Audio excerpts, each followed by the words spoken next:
Okay. Hi, Andrea. How are you? I'm fine, thank you, Zach. Really nice to meet you virtually, but still good. Well, thank you for coming on the show. I appreciate it. So, as we were speaking about before we got on, you're kind of all over the place. According to your bio, you started out in South Wales, then you went to Malta, then you went to Sicily, and now at the moment you're in Ireland. Is that Yes, correct?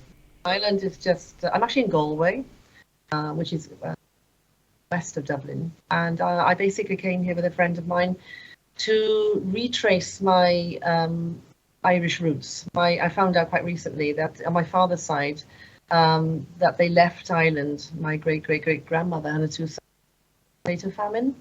And I just found that fascinating. And as my partner is Irish, he said, "Come on, let's go do this." So this is what I'm doing right now, having a like a 10-day trip here, and amazing. It's a beautiful place. The Emerald Isle. It lives up to everything I thought it would be. Are you researching for a book? Do you know, as a writer, inspiration comes for so many from so many different places, and I've got so many ideas, so many characters milling around in my head that, yeah, what I've seen and experienced in Ireland these last days, definitely there will be an Irish character in one of my books or an Irish story in the not too. I've got two books on the go already at the moment. Um, Apart from the one that we're going to talk about this evening, but I have another two books which I'm sort of simultaneously working on. But then after that, yeah, I'm looking for ideas. Or I might take characters from people I've met already, some really interesting characters that I've met during this holiday, and I might take them into my stories, because that's what I do. I see facets of people, and then I take facets of those people and I put them into my characters. Okay, so you worked in British radios as including BBC. What did you do? Were you a presenter? Yes, yes, I was. Okay, it's quite funny. I didn't really want to be a radio presenter. I ended up my first job out of college was working in police control room in Swansea, and this is back in the mid '80s. And I ended up being a traffic presenter for the local police for the Swansea area, and that led to me becoming a radio presenter. And it was just almost accidental, but it was a great line of work, and I did it for 20 years. I worked mostly in commercial radio, but I also did some work with the BBC as well. But that was more to do with documentary work with companies that were affiliated to the BBC, and that came later. Um, and so, yeah, I did that for 20 years. And then in 2006, I changed careers, changed my life. Okay, when did you move to Malta? I moved to Malta in 1993 to work as a radio presenter. So I worked in both countries. I worked in the UK, and I also worked in Malta. And then in 2000, I went back to Britain for 6 years to work in British radio again. But I came to Malta as a radio presenter for a company which doesn't exist anymore called Island Sound, and I did the breakfast show and lots of different shows for them. It was great.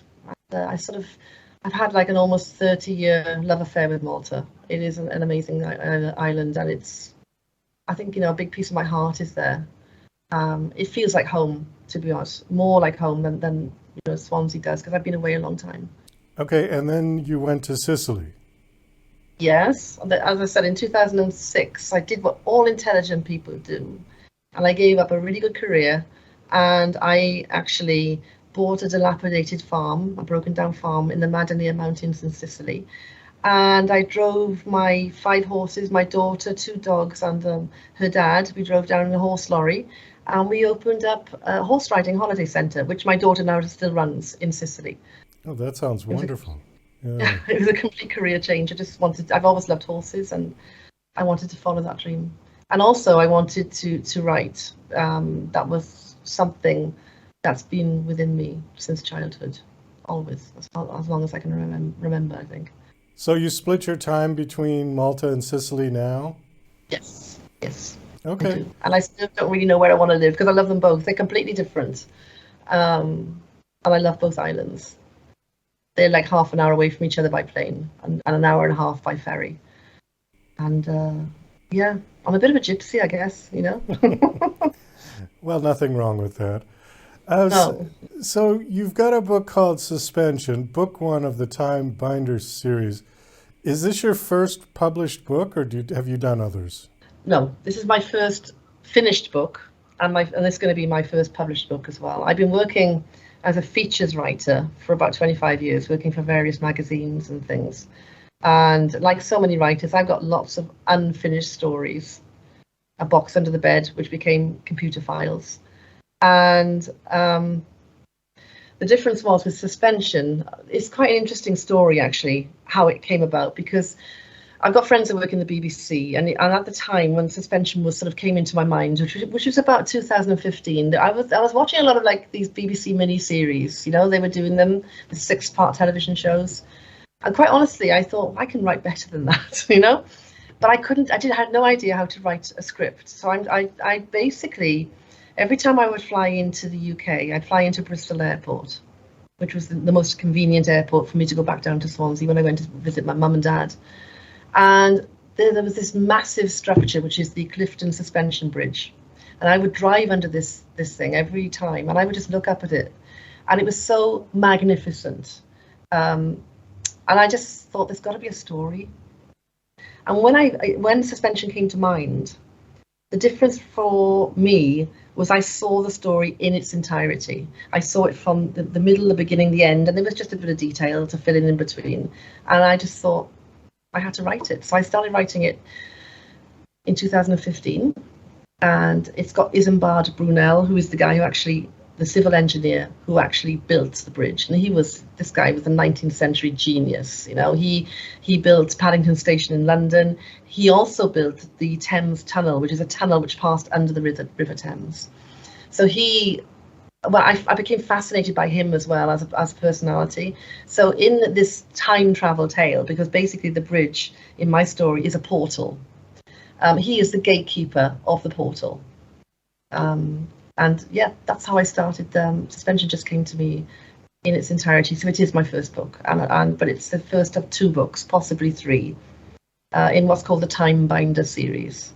Okay, so this is not a sort of documentary about the bridge. This is the bridge incorporated into a Yes. fantasy But story. I've taken a historical fact into the story. For example, the Thames Tunnel, there was a flood, a massive flood. It was primarily built by Irish navvies, basically, who were underground, and they were digging these tunnels, and it was dripping sewage because the River Thames was incredibly polluted back in the 1850s. And there was a flood, and many of these men actually died, and Brunel almost died. And I took what happened into the story and used that. It was, you know, when I read the actual account of it, I watched documentaries about it, it impressed me so much as an event that I took it into the story. And yeah, that's a historical fact. The rest of it is fiction, interwoven. Ernest Hemingway is in the story because he fascinates me. So him and Brunel play poker in the portal because they're sort of friends, and Brunel's a really bad loser. No, sorry, Hemingway's the really bad loser. They have this sort of like situation going on between them. So yeah, there's lots of interesting characters in it.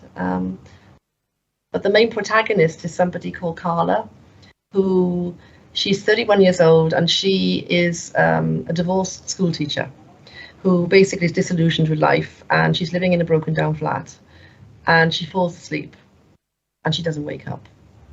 And in the beginning, she thinks she's just dreaming, she's having an out-of-body experience. But it turns out that she actually is what's called a dream walker, and she was predestined to have this role. And in her family tree, in the line of women, every so often these women are born into this role, which she doesn't want. And her job is to help people cross into their version of heaven, whatever that might be, okay? But the people that find her all have some sort of trauma, all have some sort of unfinished business. And so she helps them finish that. And in sort of helping them, she's helping herself because she finds her true purpose in life.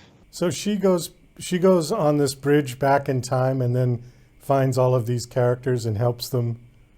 She actually finds them in real life. The first character, again, this is actually based on real fact, was a 26-year-old Sicilian girl. I've called her Sabrina. Now, this girl actually did die in a motorcycle accident. Her name was not Sabrina. She died in Malta very tragically about 6 years ago.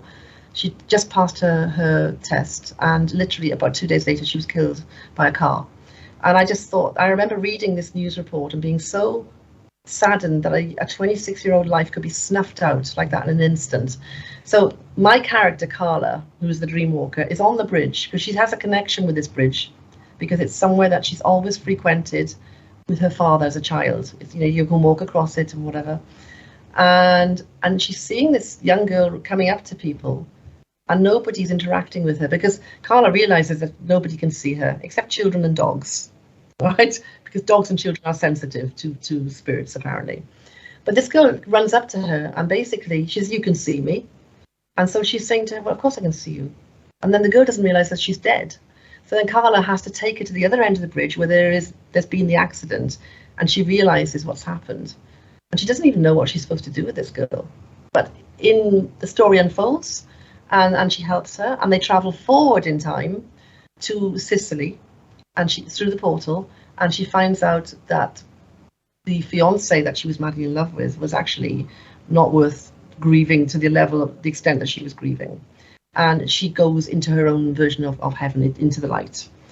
And then the next character, again, meets her on the bridge, and he's a man with amnesia, remembers nothing about himself.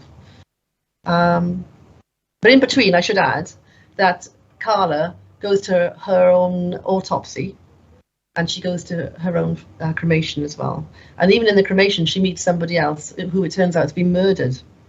And so it's an ongoing situation, if that makes any sense. It's difficult to make sense of it, but well, it sounds very... And they also, it's back and forward time, Yeah, so. It sounds very intriguing.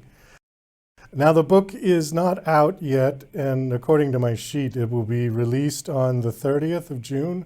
Yes. Is that correct? Yes. Okay. Is pre-order available now? It is available. It's available on Amazon. All right. And well, we do have to wind this down. Do you have a website that you want to give out, a personal one? Or? Yes. Yeah, it's AndreaFayeChristians.com. That's my website and blog. Okay. Well, thank you so much for coming on the show. I know it's fairly late there now, right? What time is it there? It's half late, yeah. We're about 5.5 hours ahead, but it's fine. It's a great pleasure. Thank you so much for this opportunity. And we'll see what the future brings.